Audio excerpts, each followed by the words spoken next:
After Donald Trump's chief of staff, Susie Wiles, sent a wrecking ball of a PR cycle towards the White House in the form of this tell-all Vanity Fair interview, JD Vance took the stage and was asked about those very comments. Now remember, Susie Wiles said that Elon Musk was a ketamine-fueled drug addict. She said that Donald Trump has the personality of an alcoholic. Those are her words. And she also said that JD Vance has been a conspiracy theorist for about a decade. I want to show you his answer to that question, but let's just start with his answer to the affordability question that is rather incongruent with how Donald Trump speaks about affordability being a quote-unquote con job. JD Vance seems to have a bit of a different message that is also just BS. So make sure you drop a like. And if you want us to push back against the MAGA narrative more, make sure you're subscribed to the Adam Mockler feed below this video. Take a look.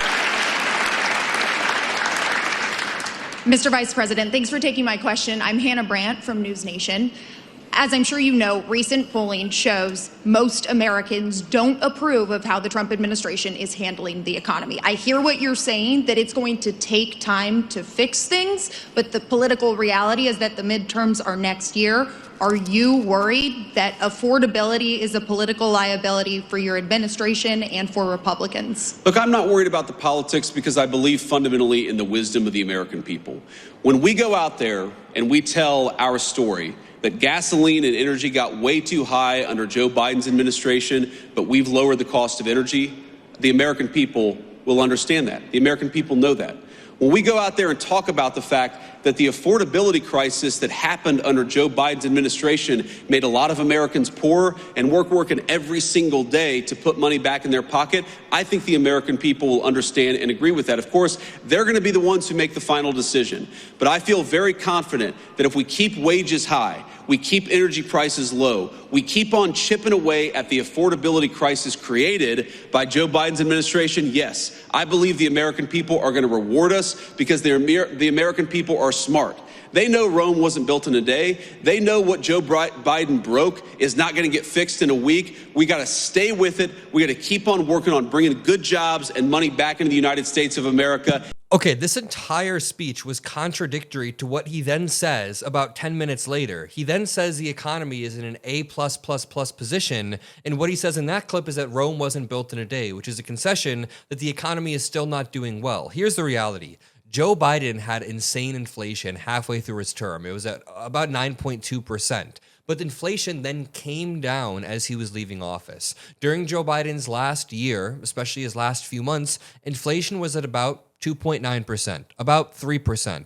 Donald Trump takes office, and rather than inflation dropping, like he said, rather than inflation going down to 2%, which is the resting rate, it has gone up because of his tariffs. So their lie that Joe Biden handed them a terrible economy is just that. It is a lie. Now, one of the main problems with the economy right now is that inflation is embedded in all of the prices. So back during 2022, when we had COVID-era supply shocks, when we had Ukraine supply shocks, all of these things kind of coinciding at the same time, inflation smacked us, and now it is embedded in worldwide goods, consumer goods. There's no way to actually bring the prices down, as Donald Trump claimed, and his idea was to use tariffs to somehow, I don't even know, all it's done is made the economy way, way worse, and here is JD Vance contradicting himself. President Trump last week gave his economy a grade of A++++.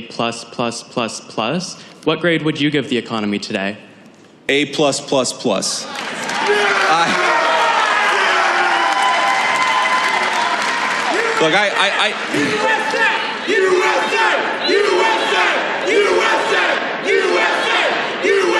It's literally just Schrodinger's economy. In one hand, they're cleaning up the mess that Biden left. It's a shitty economy because Biden left it. On the other hand, the economy is in an A+++ position when it's beneficial.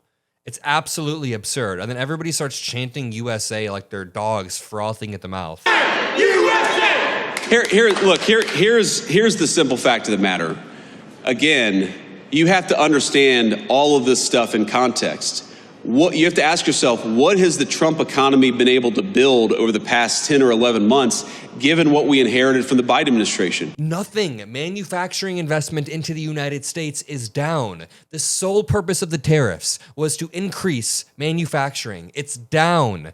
companies are both investing less into the United States despite Donald Trump's insane lies about raking in money. Unemployment is up for every American, but mainly young Americans. Speaking through the lens of a young American, unemployment is up like 10%. Unemployment with Black Americans is up. Unemployment in young and Black Americans being up is an early indicator of a weakening job market. And JD Vance is ignoring that. Here is JD Vance then being asked about the Vanity Fair interview, which was not too favorable to him or anyone. Let me just run through it really quickly. Wiles offered unreserved descriptions of top figures, including Trump, who she said has an alcoholic's personality. Wiles said Trump, quote, operates with a view that there's nothing he can't do. Nothing. Zero. Nothing. She called Vice President JD Vance a conspiracy theorist for a decade, and White House Office of Management Budget Director Russell Vought, quote, a right-wing absolute zealot. So when JD Vance is asked about this, he goes on some, like, moral superiority tirade. He's on his high horse saying that he's been proven right about everything over the past few years, so he can't possibly be a conspiracy theorist. Unfortunately, I have to ask a bit of an off-topic question from affordability because news events do intervene, and that is the interviews that White House Chief of Staff Susie Wiles gave to Vanity Fair, in which she's quoted as referring to you as, excuse me, and again, not my words, sir, but a conspiracy theorist of a decade, and described your transformation from someone who once opposed President Trump to now his vice president as an act of political expediency. And I'd like to give you the chance to respond to that, sir. Well, first of all, if Susie, I'll trust what you said. I haven't looked at the article. I of course have heard about it, but conspiracy theorist. Sometimes I am a conspiracy theorist, but I only believe in the conspiracy theories that are true.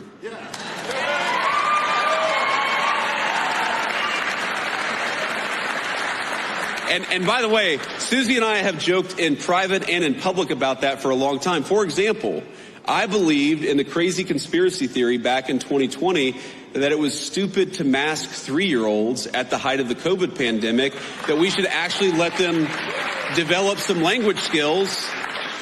You know, I believed in this crazy... Okay, wait. I'm going to pause it right here because he goes down a list of things that aren't really crazy conspiracy theories. They were actually valid policy debates. The problem is Donald Trump himself and JD Vance by proxy run conspiracy theories about the 2020 election being stolen, about COVID and where it actually came from. Like, were there nefarious forces trying to plant it, like Fauci?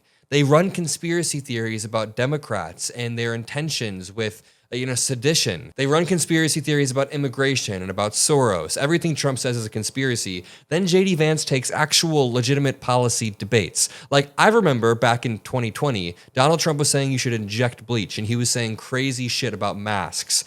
The policy debate over whether 3-year-olds should realistically be masked was something that people were actually willing to entertain. No one's going to call you a conspiracy theorist fascist for having a conversation about the necessity of masks for your 3-year-old. Conspiracy theory that the media and the government were covering up the fact that Joe Biden was clearly unable to do the job. If the media was covering it up, why were there more articles written about Biden's age than any other topic during the 2024 election? The New York Times wrote hundreds of articles. CNN hosted a debate where Joe Biden got exposed in front of the world. CNN hosted that debate. What kind of cover-up is that?